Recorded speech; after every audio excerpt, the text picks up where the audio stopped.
So it's at the end of chapter 7 in Genesis that we see this flood coming down on the earth, and we find Noah and his family and all these animals on the ark. And then in chapter 8, the land starts rising up again and the water is receding, and God sends this wind upon the earth to dry it so that humanity and also the rest of his creation will have a place to stand. So Noah, he sends out this raven to see if land is there again, see if it's appeared, and the raven comes back.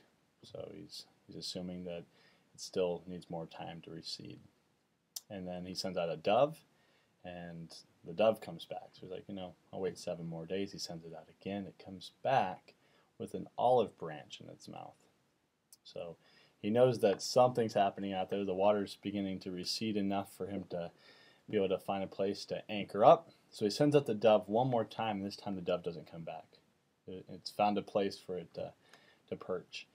And so then he finds land, and he gets out, and this is what God says. Come out of the ark, you and your wife and your sons and their wives.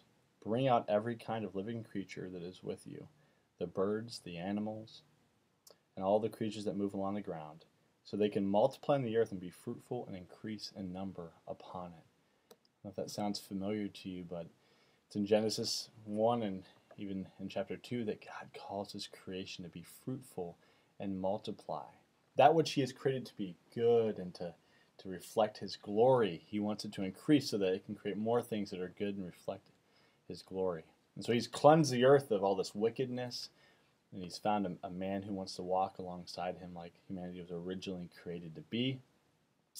And so he rescues them from the wickedness of the earth, and he cleanses it, and now he tells them to go and do like he originally intended Adam and Eve to do, like he originally intended his creation to do, to go out and to become signs of his glory, to reflect him and reflect the amazingness of their creator.